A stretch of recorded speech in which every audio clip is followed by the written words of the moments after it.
पुराने ज़माने की बात है कि एक गांव में दो भाई रहते थे। बड़ा भाई तो बहुत अमीर था लेकिन छोटा कंगाल था। एक दफ़ा नए साल के दिन जबकि सारा शहर जश्न की तैयारी कर रहा था, इसके छोटे भाई के घर खाने को चावल ना थे।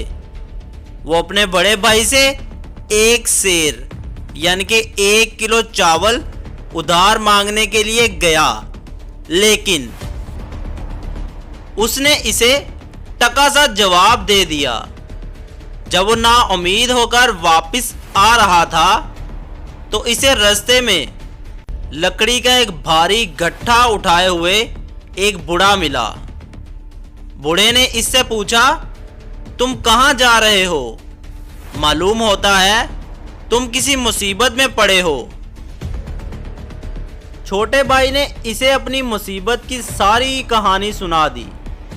बूढ़े ने इसे हौसला दिलाते हुए कहा, अगर तुम लकड़ी के इस गट्ठे को मेरे घर तक पहुंचा दो तो मैं तुम्हें एक ऐसी चीज दूंगा जिसकी मदद से तुम माला माल हो जाओगे। छोटा भाई बहुत रहम दिल था। इसने लकड़ी का गट्ठा उठा लिया और बूढ़े के पीछे पीछे चल दिया। घर पहुंचकर बूढ़े ने इसे एक मालपुआ यानी कि एक लड्डू दिया और कहा, इसको लेकर तुम मंदिर के पीछे जो जंगल है वहां जाओ। वहां एक बिल है जिसमें बहुत से बोने रहते हैं। इन बोनों को ये मालपुआ बहुत पसंद है। वो किसी भी कीमत पर इसे हासिल करना चाहेंगे। उस वक़्त इसके बदले में तुम धन दौलत ना मांगना बल्कि एक पत्थर की चक्की मांग लेना। बाद में तुम्हें इस चक्की की करामात मालूम हो जाएगी। बूढ़े से रुखसत होकर छोटा भाई इस जंगल में आया।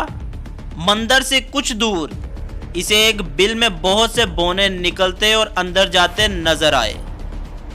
वो एक दरख्त को खींचकर अपने बिल में ले जा रहे थे। ये इनके लिए बहुत मुश्किल काम था। छोटे भाई ने कहा, अच्छा मैं तुम्हारे लिए ये दरख्त बिल तक ले जाता हूँ। बिल के पास आकर इसे एक हल्की सी आवाज सुनाई दी, मुझे बचाओ मैं मर जाऊंगा। ये सुनकर छोटे भाई ने घबरा कर चारों तरफ देखा।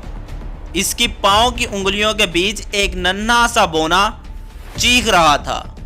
इसने बोने को झट से उठा लिया। असल में ये बोनों का राजकुमार था।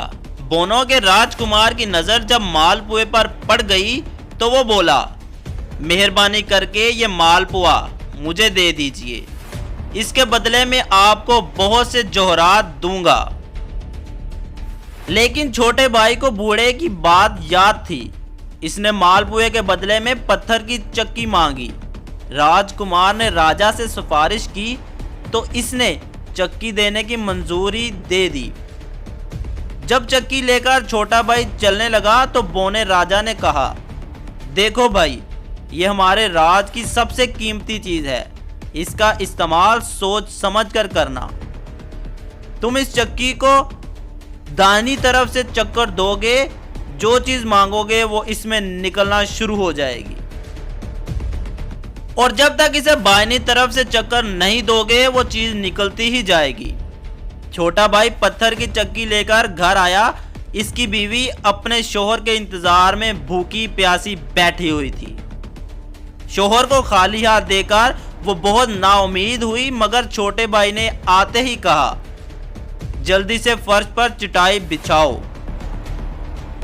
चटाई पर चक्की रखकर छोटे भाई ने इसे दाहिनी तरफ से घुमाकर कहा, चावल निकालो।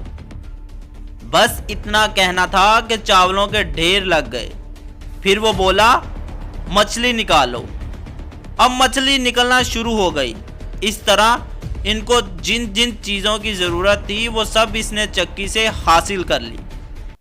फिर इसने ख्याल आया कि अब तो मैं अमीर आदमी हूँ, मुझे तो आलीशान मकान में रहना चाहिए। इसलिए इसने चक्की को घुमाकर नया मकान, गोदाम, गर्ज ये के शानो शौकत की सब चीजें मांग ली। پھر اس نے اڑوس پڑوس کے سب لوگوں کو دعوت دی۔ اس طرح اس نے نئے سال کا جشن خوب دھام دھام سے مچایا۔ یہ دیکھ کر بڑے بھائی سوچنے لگا کہ میرا چھوٹا بھائی ایک رات میں لکھ پتی کیوں کر بن گیا؟ اس میں ضرور کوئی راز ہے۔ وہ چھپ کر دروازے کے پیچھے کھڑا ہو گیا۔ اس نے دیکھا کہ چھوٹا بھائی ایک چکی کو گھما کر مٹھائی کے ٹوکروں کے ٹوکرے بھر رہا ہے اور انہیں مہمانوں کو دے رہا ہے۔ بڑا بھائی نے ارادہ کر لیا کہ میں کسی نہ کسی طرح اس چکی کو ضرور حاصل کروں گا۔ رات کو جب سب سو رہے تھے تو وہ بڑا بھائی گھر میں پچھواڑے سے گھسا اور چکی اٹھا کر نکل بھاگا۔ چکی کو لے کر وہ ایک کشتی میں سوار ہو گیا اور ارادہ کیا کہ ایک الگ جزیرے میں اسے لے جاؤں گا اور لکھ پتی ہو جاؤں گا۔ ہوا ایسا کہ اپنی کشتی میں وہ ضروریات زندگی کی سب چیزیں تو لے آیا مگر نمک لانا بھول گیا تھا۔ اس نے چکی چلا کر کہا، نمک نکالو نمک نکالو۔ یہ کہنے کی دیر تھی کہ چکی میں سے ڈھیروں نمک نکلنا شروع ہو گیا۔ بڑے بھائی کو چکی روکنے کا طریقہ معلوم نہیں تھا۔ نتیجہ یہ ہوا کہ نمک کے بوجھ سے بڑے بھائی کی کشتی سمندر میں ڈوب گئی۔